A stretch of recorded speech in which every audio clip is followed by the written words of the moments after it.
विनम्र प्रणाम. नवीन वर्ष झकास सुरू झालेलं आहे, नाही का? आपणा सर्वांना, आपल्या सर्वांच्या कुटुंबियांना आणि आपण जे माझ्यावर प्रेम करतायत आणि जे नवीन नवीन सबस्क्रायबर्स होत आहेत त्यांनाही माझा विनम्र प्रणाम. नवीन वर्ष अगदी झकास जाऊ दे हा, आणि आपल्या दोघांचं नातं अधिक वृद्धिंगत होऊ दे, एवढीच परमेश्वर चरणी प्रार्थना. माझं नवीन वर्ष म्हणता का? सांगतो ना. माझं नवीन वर्ष फार अजब गेलेलं आहे. म्हणजे काय झालं सांगतो. नवीन वर्षाला खाली उतरल्यानंतर लक्षात आलं अख्खी मुंबई, म्हणजे समग्र मुंबईचे समग्र रस्ते खोदून ठेवलेले आहेत. आणि तुम्हाला सांगतो केवढे उपकार हे सगळे रस्ते खोदून ठेवल्याबद्दल. मी माझ्या बालपणात गेलो. आमच्या वेळेला ना शालेय स्पर्धा खूप असायच्या. हल्ली बोंब आहे एकंदरीत. चमचा लिंबू, बटाटा शर्यत वगैरे वगैरे. आणि मग सर्व रस्ते खोदून ठेवलेले असल्यामुळे पहिल्याच दिवशी 1 जानेवारी 2026 माझी अडथळ्यांची शर्यत सुरू झाली. इकडं पाय टाक, तिकडं पाय टाक, स्वतःला वाचव, समोर बघ, त्यात भटकी कुत्री, स्वातंत्र्यानंतरच्या देणग्या सगळ्या.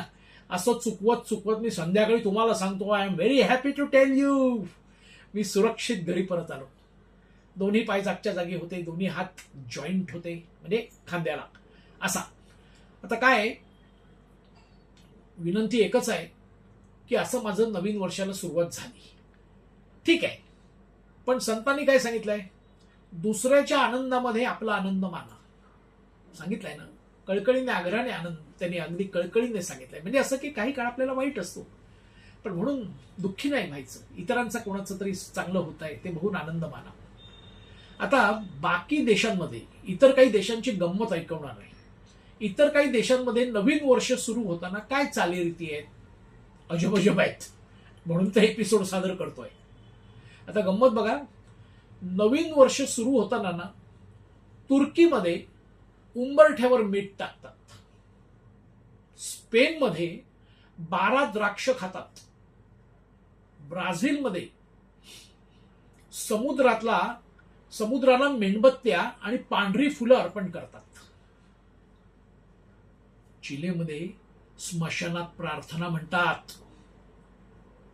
दक्षिण अमेरिकेतील इक्वाडोरमध्ये ना नीच माणसं, नीच भ्रष्ट राजकीय नेते यांच्या पुतळ्याचं दहन करतात. स्कॉटलंडमध्ये नवीन वर्षाच्या सुरुवातीला ना काळ्या केसाची व्यक्ती घरात प्रथम प्रवेश करते. ग्रीस घरात कॅन्डीची माळ लावतात.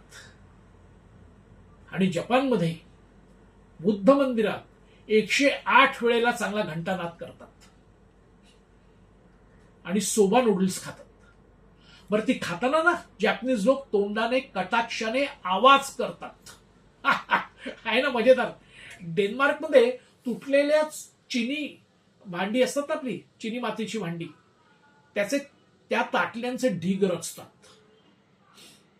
रशियामध्ये इच्छा कागदावर लिहून तो जाळतात. त्याची राख शॅम्पेनमध्ये टाकतात आणि ती पितात. हे चांगलं आहे. चेक रिपब्लिकमध्ये सफरचंद खातात. आणि अर्मेनियामध्ये मात्र, विशेषतः पुरुष आपल्याकडे स्वयंपाक करत नाहीत, त्यांच्यासाठी बरा आहे आपला देश. अर्मेनियामध्ये स्वतःची भाकर प्रत्येकाने त्या दिवशी स्वतः बनवून खायची असते, पुरुषांनी सुद्धा. अशी माझी सुरुवात जरा, मी म्हटलं ना, खड्ड्यातून वगैरे झाली वगैरे. पण मी तुम्हाला सांगतो, अर्मेनियाचं एक कळलं ना, आणि काही नाही हो, मी मस्त नवीन वर्षात अतिशय आनंदात आहे. अजून आमची कार भरीन तीच सगळं करते आणि मी ते खातोय. धन्यवाद. लाईक करा, शेअर करा, सबस्क्राईब करा, बेल आयकॉन ला टॅप करा.